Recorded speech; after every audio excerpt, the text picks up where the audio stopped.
2019 के लोकसभा चुनाव में 37 सीटों पर उतरी समाजवादी पार्टी 5 सीटें जीती, 31 पर रनर अप रही। ये चुनाव सपा ने बसपा रालोद के साथ गठबंधन में लड़ा था। अब 2024 के 86 सफर में अखिलेश यादव का सबसे ज्यादा फोकस रनर अप सीटों पर ही है। इस बार 63 सीटों पर चुनाव लड़ रही सपा ने रनर अप सीटों को जीतने के लिए प्रत्याशी, जाति, धर्म, संगठन पर अलग अलग रणनीति बनाई। 31 रनर अप सीटों में 6 ऐसी है जहां पार्टी 50,000 से भी कम वोटों से हारी। 7 सीटें ऐसी है जहां कांग्रेस साथ होती तो सपा जीत सकती थी।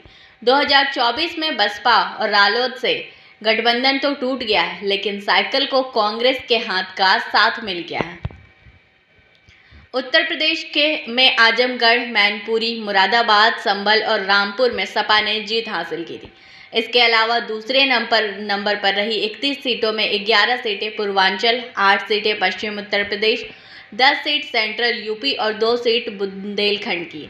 बड़ी बात यह है कि इसमें कन्नौज, चंदौली और बालिया ऐसी सीटें हैं जहां सपा 16,000 से भी कम वोटों से हारी। 7 सीटें ऐसी हैं जिनमें अगर कांग्रेस का साथ मिलता तो 3 सीट जीत जाती और 4 पर जीत के करीब पहुंच जाती।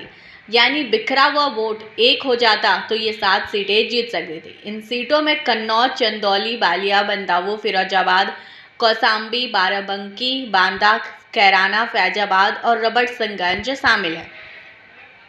कन्नौज कम मार्जिन से हारी हुई कन्नौज सीट पर साल 2019 में सपा ने डिंपल यादव और भाजपा ने सुब्रत पाठक को मैदान में उतारा था। सुब्रत पाठक ने 12,353 वोट से जीत हासिल की थी।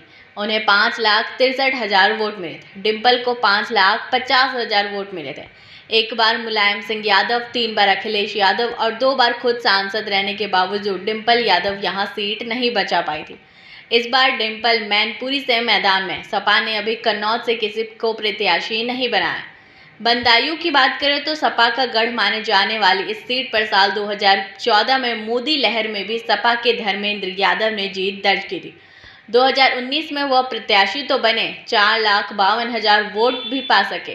भाजपा ने स्वामी प्रसाद मौर्य की बेटी संघमित्रा को 5,51,352 वोट मिले। धर्मेंद्र 18,454 वोट से हार गए। सपा ने अब अपने सबसे मजबूत चेहरे शिवपाल यादव को यहां से मैदान में उतारा, जबकि बीजेपी ने संघमित्रा का टिकट काटकर दिग्विजय सिंह साक्य को मैदान में उतारा। फिरोजाबाद सीट पर साल 2019 में सपा के सांसद अक्षय यादव का मुकाबला भाजपा की डॉक्टर चंद्रसेन जादौन से था। अक्षय को तब 4,67,000 वोट मिले, जबकि भाजपा के चंद्रसेन जादौन को 4,95,819 वोट मिले थे। मुस्लिम और यादव बहुमूल्य इस सीट पर अक्षय कुमार 28,781 वोट से चुनाव हार गए। इसका कारण ये था कि चाचा शिवपाल नाराज थे। खुद चुनाव लड़कर यहां 91,869 वोट पाए थे। इस बार चाचा साथ है और अक्षय यादव को फिर सीट जीतने की जिम्मेदारी दी गई है। आजमगढ़ सीट पर साल 2019 में अखिलेश यादव खुद चुनाव जीते थे। उन्होंने भाजपा के दिनेश निरहुआ को 2 लाख से ज्यादा वोटों से हराया था। इसके बाद विधानसभा चुनाव में वे करहल से मैदान में उतरकर विधानसभा पहुंच गए। आजमगढ़ सीट पर उपचुनाव हुए, जिसमें निरहुआ ने धर्मेंद्र यादव को हराकर जीत हासिल की। 2024 में अखिलेश ने फिर धर्मेंद्र पर ही भरोसा जताया। 2 प्लस पॉइंट यहाँ है कि नंबर 1, इस बार कांग्रेस साथ है। दूसरा, गड्डू जमाली सपा से जुड़ गए हैं। लोकसभा में प्रत्याशियों के सिलेक्शन में अखिलेश का पीडीए फॉर्मूला पर फोकस है। अब तक जारी 46 प्रत्याशियों में यादव परिवार से 4 लोग हैं, जबकि 4 मुस्लिम चेहरे हैं। वहीं 24 ओबीसी और 14 दलित इसमें हैं। अखिलेश ने पहली बार ग्राउंड लेवल पर जाकर कैडर को मजबूत करने की प्रक्रिया की है। ट्रेनिंग सेशन में सबसे ज़्यादा यूथ और 40 साल से कम उम्र के कार्यकर्ताओं को प्रतिनिधि बनाने और सेक्टर बूथ की जिम्मेदारी सौंपने पर काम शुरू किया।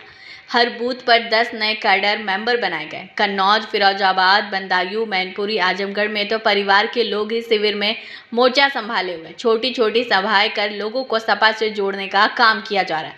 जिन सीटों पर पार्टी रनर रही है, वहां खुद अखिलेश और परिवार के सदस्य कैडर मेंबर से मिल रहे हैं।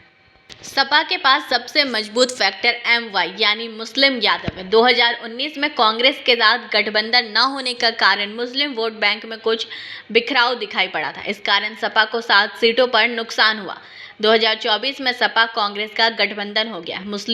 मुसलमानों का वोट अब बिखरने ना पाए, यह मैसेज अल्पसंख्यक समुदाय में पहुंचाया जा रहा है। प्रदेश के सभी राज्य के अल्पसंख्यक नेताओं को इसकी जिम्मेदारी सौंपी गई है।